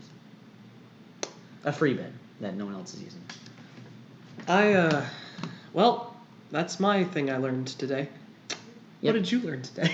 So even if everyone dies in a village in Minecraft except for 2 villagers, you can repopulate the village. I've had to do it. Alex nods. Yeah, he does. It gets real sad. Yep. Really sad. Alright, I'm trying to figure out how to, finish off Orlia... oh, gosh. Wow. No. 12 carrots. Didn't you hear? No, that's not what I meant to say. Finish, Oriella's hair. Finish off Oriella's hair, because it needs to fit on a pin, I realized, and her hair is very large, and... Oh gosh, Alex just looks so sad. Oh, I also realized Alex is not finished, because I didn't give him all his gray hair. Oh, yeah. He needs his strands. Sir Peter 001 says, carrots are Minecraft aphrodisiacs, and yes. I think you can give them other things too, but carrots tend to be on hand and on point, you might say. Oh my god, that's why all those villagers grow carrots. Like, every village has a field of carrots. Yeah, I mean, you can give them bread too. But they're growing carrots because they're horny. That's what you're telling me. Something like that. I am... Well, yeah, because the farmers will throw food at the other people when they're hungry. And really? When they get to 12, then they'll make a baby. Mm-hmm. They have their own little ecosystems. And they have jobs and shit too, which I've walked into a village and seen a guy labeled like a blacksmith, but all right, wow. The more you know. Yep. It's an incredibly complex and lovely game. So hashtag ad for Minecraft. Right. Product placement, Mojang pay us. Or, hey, Mojang, actually just let me re-access my account, please. Yeah. Freaking, who hacks a Minecraft account? Some 13-year-old kid that wanted a free account. Well, you know what, 13-year-old kid? You probably have more money than me, so fuck you. Yeah, so, anyway, I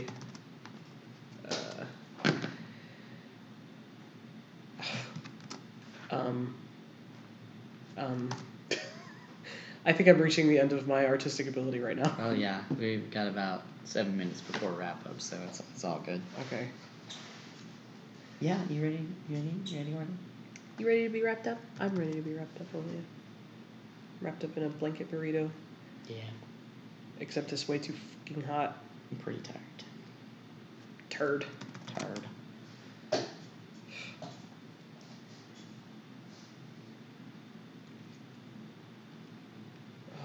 Ugh. Sorry, guys. The last few minutes of this stream is gonna really just kind of be me struggling with Alex's gray hairs. I want you to know that. He says he struggled with them too. You know, I think he did for a real short period of time and then realized that they were only going to get worse and then just accepted them because they're not going to kill him. Yeah, he doesn't care about the gray hairs. He's not dead yet. He just struggled for them. Oh, yeah. That's fair. And then he struggled less and less for them every day that Cheshire is in his life.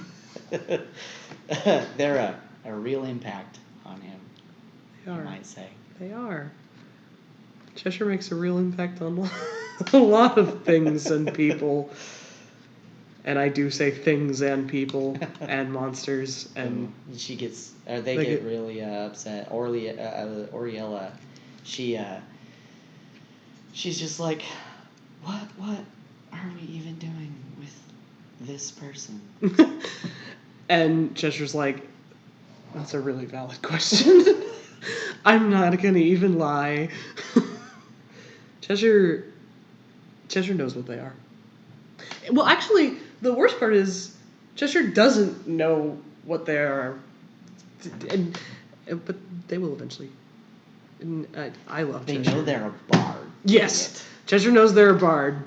Aggressively bardsexual. Yes, they heard it in their soul and never let it go. You know what? I think these are fine gray hairs for a chibi to have. They're kind of big, but that makes sense because it's a chibi. It's a chibi. And then bitch face McTitties over here, and I'll finish her later. It's a chibi, so it's okay, right? Yep. Sir Peter says their best. Cheshire's doing their best. Yes, Cheshire is doing their best always. Basically, Cheshire is never not giving 110%. Unfortunately, their best is not enough most times. Like Venusaur. Oh, don't talk bad about Bulba's friend and Venusaur. I love them. What's he doing? His best. All right. Well, yes, Cheshire does their best every damn day. That's one of the reasons why Cheshire is such relatable content. Yeah. Especially for me. Because yeah, they try so hard and don't get so far, and in the end, it really doesn't matter. In the end, it really mattered. Oh yeah, it does. Contrary to Lowen's belief, it really matters. Oh gosh. Oh, it's gonna be so fun. I'm so excited to have you guys along for the ride. Yeah. Because it's quite a ride. All right, that's just gonna, I think that's good. Yeah, and then I gotta rotate her so she's not at this angle, because even though I feel like this angle is very indicative of her personality, I don't know if I'm saying she's crooked as fuck or what, but even though I think that this angle is appropriate, it will look bad on the button. So I'm gonna fix it. Oh gosh. Can you just grab it and tilt it? Yes, but I have to clean it up first, because right now it's all on a bunch of different layers, and I would have to tilt them all, and that would be a pain. It would. So instead, I'm going to clean them all up proper, and then I'm going to merge them, and then I'm going to grab it and tilt it. And hopefully it won't get all fuzzy like it sometimes does, because I'm a poor person who uses a free art program instead of Photoshop. Well, there you go. That's not right. Hashtag Photoshop is expensive. Yeah, it is. Hashtag support us and we'll get better equipment. Get better art programs. Yeah. I mean, hey, we've put our supporters' money to good use. We bought a better mic so that people can hear Ranger and not just have tons of weird feedback problems. And we bought a booth at a con so that we can talk to people and see them at Atomicon. Shout out for Atomicon in Charleston, November 22nd through 24th. We will be there in a booth. They haven't told us which booth yet, but we will change our social media to reflect that. Yep. And we would love to see anyone and everyone there. Yes. We'll be there all 3 days. And well, I mean, I think their hours are kind of funny. But yeah, it's like after 3 on Friday, 10 to really late on Saturday, and then it's like 11 or 11 something to like to 4 or 5 on Sunday. Yeah. Frankly, I mean, in South Carolina, it's amazing they even have cons on Sunday. Yeah, that's true. But as long as they're not selling beer. Even though... Alright. Okay, nope. Not doing it. Not getting political, not making statements. But we would love to see people there. It's, I think, I'm not sure if I mentioned, but it's in Charleston. And it looks to be very interesting. There's going to be a film festival there as well at the same time. And I saw some of the entries. They look kind of neat. We'll be in the Artists Alley. Where we belong. Where we belong. We'll have prints and buttons and hugs. We plan to have all the extras of buttons that we've made from previous months. There'll be one of the ways to get them if you missed out on a button you liked from the Patreon. Plus other things. Yes. And con-exclusive merchandise. Yeah. It's going to be awesome. What color are Oriel's eyes? They're orange, right? Yeah. Because she's a pumpkin spice bitch. She doesn't deserve that title. Gigi does. Gigi does. Yeah, he does. My beautiful, beautiful 320-pound communist vegan Disney princess. I love him so much. All right. Last 10 minutes.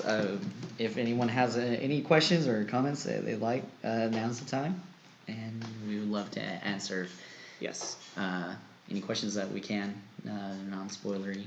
Yeah. Also, I mean, don't be like, how's the story going to end? Because also, no.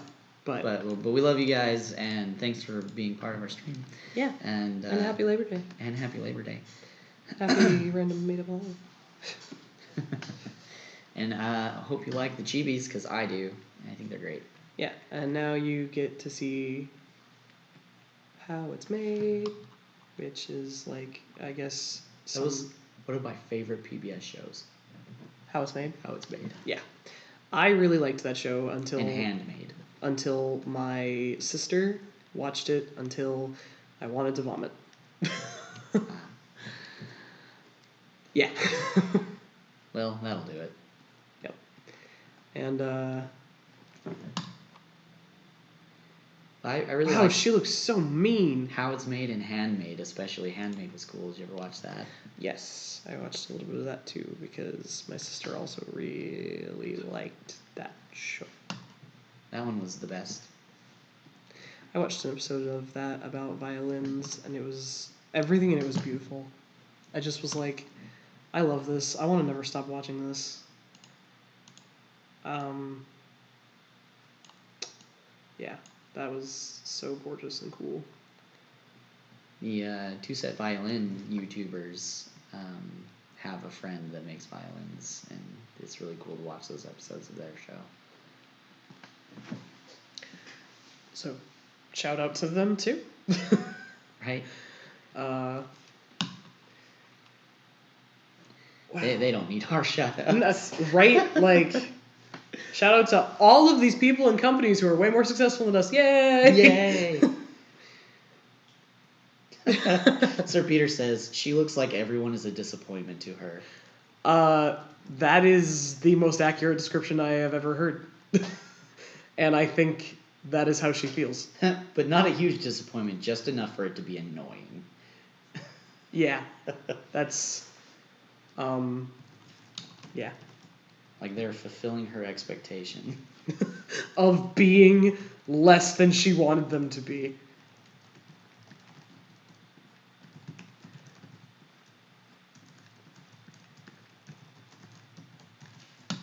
Which, I guess when you're a fae, probably happens a lot.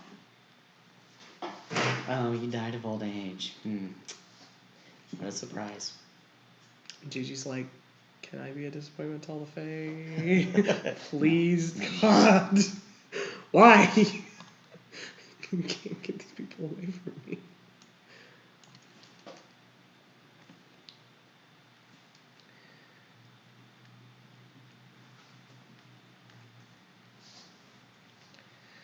The crescent. Cat eye right now. Yeah, I was just going to say the crescent in her eye is kind of making me think of the really famous scene from Nightmare Before Christmas with like the curly mountain and the moon and all that crap. I didn't mean crap. It's a beautiful movie. It's okay, you're tired. I'm so tired. My back hurts. Isn't 6 yet. It's very close. Okay. Yeah, so yeah. I love Gloria and drawing her because she's so great and nice. Yes, everyone likes her. Is anyone buying what I am selling right now? No, only Shale. Well, Shale buys a lot of things that she shouldn't actually. Gosh. I may have been leading for that. Yeah, well, so was that merchant. He's like, oh, where's this sucker been all my life? Right. It's hard to be an illiterate barbarian and not get taken advantage of when you're shopping. Spoiler alert, apparently it's also hard to be a small bard and not get taken advantage of when you're shopping. Oh gosh. So much fun ahead of us. And so much also really horrible stuff. Like next week's page. Ta-da! Yay! We're so multifaceted. Yep, yeah, and there are a lot of different things you get from our stories. Yep. And you know what? They're not. I just thought of something I can't talk about. That happens to me a lot. I mean, a lot.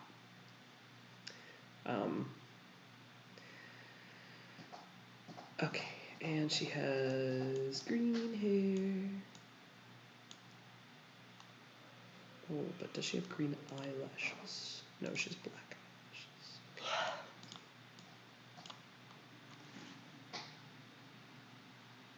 eyelashes. Aintai goes, yeah. Eintai's makeup game is on fucking point, man. I am mad jelly of how on point her look is. Yeah, she's very attractive. Yeah. And quite often that much makeup is just way overdoing it, but not for her. No. Nope. I don't know anyone else who can pull it off like she does. But she does. It's funny, I think she is actually the first person that I ever drew that Ranger looked at me and was like, stop it. You are making me feel conflicted because this is a hot snake lady, and I don't like it. Ugh, snakes. Yep. But also Aintai. But also Aintai is just, yeah. Aintai's so rad. Just angry and antisocial and imperious. Imperious indeed. So yeah, I super duper love Aintai. I love most of the cast really, but I love Aintai more every time I draw her, and that is a very rare thing because most people I'm like, wow, I hate you because I have to draw you 1,000 times. But her face is just a delight. It's fun to draw. It's expressive. It's beautiful, and she is just. She kind of always has the look on her face that basically everyone is thinking. Yeah. You know, and she doesn't care. Because she doesn't care. She does not give two shits, and I love it. I love it so much. Well, all right. We're getting very close to the end of our stream.